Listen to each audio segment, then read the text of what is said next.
നമസ്കാരം. എന്തുണ്ട്? എല്ലാവർക്കും സുഖമല്ലേ? ഇന്നത്തെ സബ്ജക്റ്റ് നിങ്ങളിലേക്ക് ഞാൻ ഷെയർ ചെയ്യുന്നത് മനുഷ്യനെ അറിയാൻ മനസ്സിനെ അറിയുക. ഇതാണ് ഇന്നത്തെ സബ്ജക്റ്റ്. അപ്പോൾ മനുഷ്യനെ ഒന്നറിയാൻ ശ്രമിച്ചാലോ? ഓരോ കുഞ്ഞും അപാരമായ ബുദ്ധിശക്തിയോടെയാണ് ജനിക്കുന്നത്. എന്നാൽ കുടുംബം അവരെ സാധാരണക്കാരാക്കി മാറ്റുന്നു. ഇത് ഞാൻ പറഞ്ഞതല്ല, ഓഷോ അദ്ദേഹമാണിത് ഈ വാചകം പറഞ്ഞിരിക്കുന്നത്. അപ്പോൾ നമുക്ക് വിഷയത്തിലേക്ക് കിടക്കാം. നിങ്ങൾക്ക് അറിയാവുന്നൊരു കാര്യമാണ് അല്ലേ? ഏതെങ്കിലും ഒരു ഉപകരണം കടയിൽ നിന്നും വാങ്ങിയാൽ അതിനൊരു യൂസർ മാനുവൽ ഉണ്ടാവും.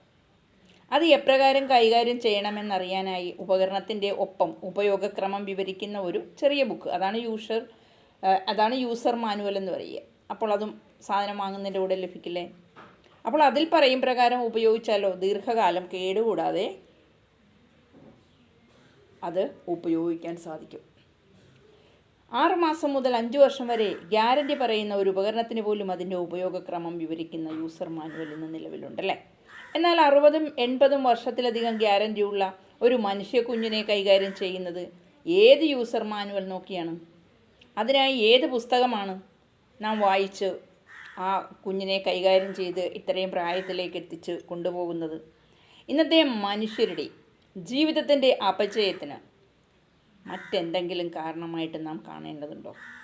അപ്പോൾ മനുഷ്യനെ അറിയാൻ മനസ്സിനെ അറിയുക എന്നത് തന്നെയല്ലേ പ്രധാനം? ഇനിയും കുറച്ചുകൂടി കാര്യങ്ങൾ. വയറ് നിറഞ്ഞു കഴിഞ്ഞാൽ പിന്നെ ശരീരത്തിലേക്ക് ഒന്നും തന്നെ പ്രവേശിക്കില്ല എന്ന് നമുക്കറിയാം. ശ്വാസവും അങ്ങനെ തന്നെയല്ലേ? ശരീരത്തിന് ആവശ്യമുള്ള ഓക്സിജൻ എടുത്തിട്ട് ബാക്കി വരുന്ന വായുവിനെ ശ്വാസകോശം എന്ത് ചെയ്യും? അത് പുറത്തേക്ക് തള്ളും. ഇവിടെയാണ് മനസ്സ് വ്യത്യസ്തമാകുന്നത്. മനസ്സിലേക്ക് പ്രവേശിക്കുന്നതൊന്നും പുറത്തേക്ക് പോകില്ല എന്നതല്ലേ സത്യം? എല്ലാറ്റിനെയും കണ്ണുമടച്ച് സ്വീകരിക്കും. വേണ്ടതും വേണ്ടാത്തതും എല്ലാം അതിൻ്റെ അറകളിൽ എന്നിട്ട് ഒളിപ്പിച്ചു വയ്ക്കും. ഇതാണ് മനസ്സിൻ്റെ പ്രത്യേകത. ഒരു കുഞ്ഞ് പിറന്നു വീണ നാൾ മുതൽ മാതാപിതാക്കളും മറ്റുള്ളവരും കൊടുത്തതെല്ലാം അവരുടെ ഹാർഡ് ഡിസ്കിൽ മായാതെ കിടക്കും. അതാണ് കുഞ്ഞുങ്ങളുടെ പ്രത്യേകത. കുഞ്ഞ് പിറന്നതിന് ശേഷം കുഞ്ഞുങ്ങളുമൊത്തുള്ള ഇൻ്ററാക്ഷനിൽ മാതാപിതാക്കൾ എന്താണോ ആ കുഞ്ഞിലേക്ക് പകർന്നു കൊടുക്കുന്നത്, ഇതെല്ലാം തന്നെ അവരുടെ മനസ്സിൽ ഇങ്ങനെ മായാതെ കിടക്കും. ഈ വസ്തുത മനസ്സിലാക്കാതെയാണ് നാം അവരെ വിലയിരുത്തുന്നതും കുറ്റപ്പെടുത്തുന്നതും. ഒരു കളിമൺകട്ടയെ കുശവൻ കൈകളിൽ ഒതുക്കുന്നത് പോലെയാണ് നാം മക്കളെ കൈകാര്യം ചെയ്യേണ്ടത്.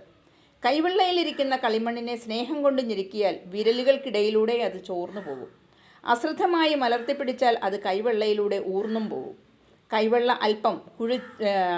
അല്പം കുഴിച്ചു പിടിച്ച് ചെറുതായി ചലിപ്പിച്ചുകൊണ്ടിരുന്നാലോ പന്ത് പോലെ അതിനെ കൈവെള്ളയിൽ ഒതുക്കാനും കഴിയും. ഇങ്ങനെയാവണം നാം മക്കളെയും കൈകാര്യം ചെയ്യേണ്ടത്. അമിത സ്നേഹമായാലും അശ്രദ്ധമായി വിട്ടാലും അത് ആപത്താകുമെന്നതും അത് വഴുതിപ്പോകുമെന്നതും നാം തിരിച്ചറിയേണ്ട കാര്യം തന്നെയാണ്. ജ്ഞാനശക്തിയും ഇച്ഛാശക്തിയും ക്രിയാശക്തിയും മക്കളെ വളർത്തുന്നവരുടെ മനസ്സിനുണ്ടാവണം. അത് മക്കളിൽ സൃഷ്ടിക്കാൻ അവരെ സഹായിക്കുകയും വേണം. മക്കൾ മികച്ചവരാകണമെങ്കിൽ അവർക്ക് വേഗം പിടികിട്ടുന്ന ഭാഷ മാതാപിതാക്കൾ പഠിക്കണം. മക്കൾക്ക് അതിവേഗം മനസ്സിലാകുന്ന 5 ഭാഷകൾ ഏതൊക്കെയാണ്? വാത്സല്യം, തലോടൽ, ആലിംഗനം, പ്രശംസ, പ്രോത്സാഹന വാക്കുകൾ. മക്കൾക്ക് പെട്ടെന്ന് ദഹിക്കുന്ന 5 ആഹാര സാധനങ്ങൾ ഏതൊക്കെയാണ്? സ്നേഹം, ശ്രദ്ധ, പരിഗണന, അംഗീകാരം, അനുഗ്രഹം. ഇതെല്ലാം തന്നെ ആഹാര സാധനങ്ങളായിട്ട് പെട്ടെന്ന് ദഹിക്കുന്നതായിട്ട് നമുക്ക് മനസ്സിൽ കൊണ്ടു നടക്കാൻ പറ്റുന്ന ഒരാശയമാണ്. ഈ പറഞ്ഞ 10 കാര്യങ്ങളും വേണ്ട അളവിൽ മക്കൾക്ക് കിട്ടിയാൽ അവർ സമൂഹത്തിൽ ഉന്നതരാകും എന്നുള്ളതിന് ഒരു തർക്കവുമില്ല. അപ്പോൾ മികച്ച വ്യക്തിത്വത്തിൻ്റെ ഉടമകളായി തീരുകയും ചെയ്യും. കുഞ്ഞുങ്ങളായിരിക്കുമ്പോൾ ദേഹം മുഴുവൻ എണ്ണ പുരട്ടി മക്കളെ കുളിപ്പിക്കാറില്ലേ? ഉണ്ടല്ലേ? പ്രായമായവരും കുഴമ്പ് പുരട്ടി തിരുമാറുമുണ്ട്. എന്തിനാണ് ഇങ്ങനെ ചെയ്യുന്നത്? ഇതിൻ്റെ പിന്നിലെ ശാസ്ത്രം എന്താണ്? 7 വയസ്സ് വരെയുള്ള കുട്ടികളുടെയും 70 വയസ്സ് നിറഞ്ഞ വൃദ്ധരുടെയും ശരീരത്തിന് തലോടൽ അത്യന്താപേക്ഷിതമാണ് എന്നത് തന്നെയല്ലേ? സ്നേഹപ്രകടനങ്ങൾ ആവശ്യമാണ്. അതൊരു പ്രകൃതി നിയമമാണ്. അത് ലഭിക്കാനുള്ള ഒരു ഉപാധി കൂടിയാണ് ഈ എണ്ണയും കുഴമ്പും എന്നത്. ചില മാതാപിതാക്കൾ മക്കളോട് കൂടുതൽ സ്നേഹം പ്രകടിപ്പിക്കുന്നതും അവരെ പരിഗണിക്കുന്നതും കൂടെ സമയം ചിലവഴിക്കുന്നതും അവർക്ക് അസുഖം ബാധിക്കുമ്പോഴും ചിലപ്പോൾ അപകടങ്ങളിൽ അത്യാഹിതങ്ങളിലും പെട്ട് കിടക്കുമ്പോഴും മാത്രമാണ് എന്നതാണ്. വിരോധാഭാസമല്ലേ ഇത്? അവർ വളരെ വളരെ ഊർജ്ജസ്വലരായി ചുറുചുറുക്കോടെ കളിക്കുമ്പോഴും ഓടുമ്പോഴും അവർക്ക് ശാസനയും ശകാരവുമായിരിക്കും മാതാപിതാക്കൾ ചില കുട്ടികളിലേക്ക് പകർന്നു നൽകുന്നത്. പ്രത്യേകിച്ച് അമ്മമാരാണ് ഇക്കാര്യത്തിൽ മുന്നിൽ നിൽക്കുന്നത് എന്ന് പറയാതെ വയ്യ. നിരന്തരം ശകാരവും ശാസനയും ലഭിക്കുന്ന മക്കൾ മറ്റൊരു മാനസികാവസ്ഥക്ക് ഉടമകളായി മാറുമെന്നത് നിങ്ങൾ അറിഞ്ഞിരിക്കണം. ഒന്നുകിൽ അവർ നിരന്തര രോഗികളായി അഭിനയിക്കും, പിന്നീട് യഥാർത്ഥ രോഗിയായി മാറും, അല്ലെങ്കിൽ അവർ നിങ്ങൾക്ക് തന്നെ റിബലായിട്ട് മാറും.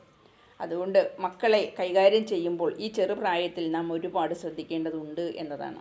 മക്കളുടെ ദുർസ്വഭാവവുമായി ബന്ധപ്പെട്ട് പലരെയും അലട്ടുന്ന ഒരു കാര്യമുണ്ട്. എന്താണെന്നല്ലേ? പലരും അത് എന്താണെന്നോ, നല്ല മാതാപിതാക്കളുടെ മക്കളിൽ ചിലർ മോശക്കാരായി തീരുന്നതും മോശം മാതാപിതാക്കളുടെ മക്കളിൽ ചിലർ മികച്ചവരുമായി തീരുന്നതിൻ്റെ രഹസ്യം എന്തുകൊണ്ടാണെന്ന് ചോദിച്ചാൽ, ഇതിൻ്റെ രഹസ്യം, അതിൻ്റെ ഉത്തരം നമുക്ക് ഈ രീതിയിൽ വ്യാഖ്യാനിക്കാം. സൽസ്വഭാവികളായ മാതാപിതാക്കൾക്കുണ്ടാകുന്ന മക്കൾ അവരുമായി നല്ല ഹൃദയബന്ധത്തിലാണെങ്കിൽ മാത്രമേ അവർ മികച്ചവരായി തീരുകയുള്ളൂ. അപ്പോൾ ഇവിടെ എന്താ വേണ്ടത് ശരിക്കും കുട്ടികളുമൊത്തുള്ള അടുത്തുള്ള ഒരു ഹൃദയബന്ധം സൂക്ഷിക്കുക എന്നത് തന്നെയാണ്. അപ്പോൾ മക്കളുമൊത്തുള്ള നല്ല ഹൃദയബന്ധത്തിലാണെങ്കിൽ മാത്രമേ അവർ മികച്ചവരായി തീരുകയുള്ളൂ. അവരുടെ ഏതെങ്കിലും ഒരു മകനോ മകളോ കൂട്ടുകെട്ടിൻ്റെയോ മറ്റാരുടെയെങ്കിലും അമിത സ്വാധീനം മൂലമോ മാതാപിതാക്കളുമായി ഹൃദയ ഐക്യത്തിലല്ലെങ്കിലോ അവർ കുടുംബത്തിന് റിബലായി മാറും എന്നുള്ളതിന് ഒരു തർക്കവുമില്ല. ഇതുപോലെ തന്നെ തിരിച്ചും സംഭവിക്കാം. പിതാവ് മദ്യപാനിയും വീട്ടിൽ കലഹം വിതയ്ക്കുന്നയാളുമാണെങ്കിലോ ഈ അച്ഛനുമായി അടുപ്പം പുലർത്താതിരിക്കും മക്കൾ. അച്ഛൻ്റെ ചെയ്തികളെ വളരെ അമർഷത്തോടു കൂടിയായിരിക്കും ഒരുപക്ഷെ മക്കൾ വീക്ഷിക്കുന്നത്.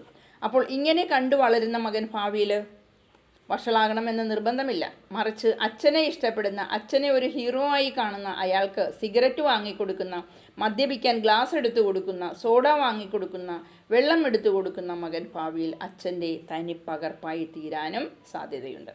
അപ്പോൾ അച്ഛനും അമ്മയും തികഞ്ഞ മാതൃകകളും സ്നേഹസമ്പന്നരുമല്ലെങ്കിലോ മക്കളുടെ ഭാവി പ്രവചനാതീതമായി മാറും എന്നതാണ്.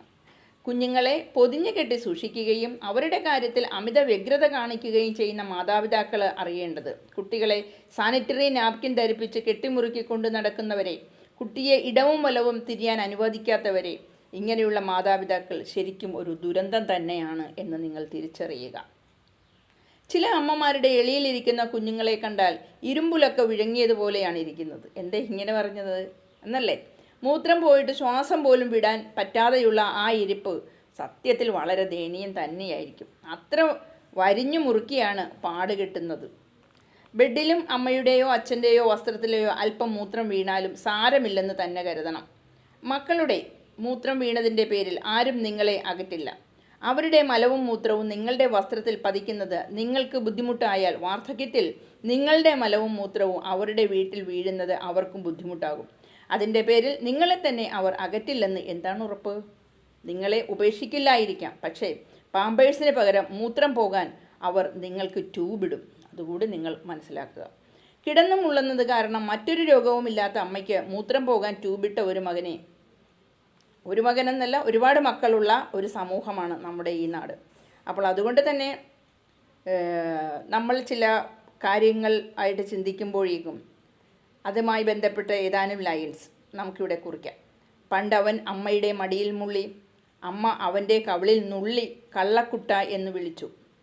ഇന്ന് അമ്മ അവൻ്റെ പടിയിൽ മുള്ളി, അതിനവൻ അമ്മയെ വെളിയിൽ തള്ളി. ഇതാണ് ഇന്നത്തെ സമൂഹം, അല്ലേ? അപ്പോൾ അതുകൊണ്ട് തന്നെ നാം അറിയേണ്ടതുണ്ട് എത്ര അർത്ഥവത്തായ വരികളാണ് ഇവയെല്ലാം എന്നുള്ളത് നാം തിരിച്ചറിയണം. എന്തായാലും ആരെഴുതിയതാണേലും ഇതാണ് ഇന്നത്തെ ഈ ലോകം. കുഞ്ഞുങ്ങളെയും കുഞ്ഞുങ്ങളുടെ ലോകത്തെയും അറിയാനുള്ള ശ്രമങ്ങൾ മാതാപിതാക്കൾക്ക് ഉണ്ടാവുക തന്നെ വേണം. അപ്പോൾ കുഞ്ഞുങ്ങളുടെ സമയമെല്ലാം തന്നെ അവരോടൊപ്പം ചെലവഴിക്കുവാനും നാം ശ്രദ്ധിക്കണം. 2 വയസ്സ് വരെ ഭക്ഷണമായും അമൃതായും അമ്മയുടെ മുലപ്പാൽ തന്നെ അവർക്ക് നൽകണം. കുഞ്ഞുങ്ങളുടെ രോഗപ്രതിരോധ ശേഷിക്ക് ഇത് അത്യന്താപേക്ഷിതവുമാണ്. കുട്ടികളുടെ 5 ഇന്ദ്രിയങ്ങളെയും ഉണർത്തുന്ന ഒരു കലാമുഹൂർത്തമാണിത്. കുപ്പിപ്പാൽ കൊടുക്കുന്നത് കൊണ്ടാണോ എന്നറിയില്ല, ഇന്ന് പല കുട്ടികൾക്കും കുപ്പിവെള്ളത്തോടും മദ്യക്കുപ്പികളോടുമാണ് ഏറെ പ്രിയം. അത് വെള്ളത്തിനായാലും വെള്ളമടിക്കായാലും ഏറെ പ്രിയം കുപ്പിയോടാണ് എന്നതുകൂടി നാം തിരിച്ചറിയുക. അപ്പോൾ ഈ ഒരു വീഡിയോ അറിവിന് വേണ്ടി എല്ലാവരുടെ ശ്രദ്ധയിലേക്കും തരികയാണ്. തിരിച്ചറിയുക. അപ്പോൾ മനുഷ്യനെന്നത്, മനുഷ്യനെ അറിയാനായിട്ട് നാം എന്ത് ചെയ്യേണ്ടതുണ്ട്? തികച്ചും അവരുടെ മനസ്സിനെ നന്നായിട്ട് അറിയേണ്ടതുണ്ട് എന്നത് ഒരിക്കൽ കൂടി നിങ്ങളുടെ ശ്രദ്ധയിൽ ഓർമ്മിപ്പിച്ചുകൊണ്ട് ഈ വീഡിയോ നിങ്ങൾക്ക് ഏവർക്കും വേണ്ടി സമർപ്പിക്കുന്നു. ഓക്കേ, ലൈക്ക് ചെയ്യുക, വീഡിയോ സബ്സ്ക്രൈബ് ചെയ്ത് ഷെയർ ചെയ്യുമല്ലോ. Thank you so much for supporting me. Okay, thank you.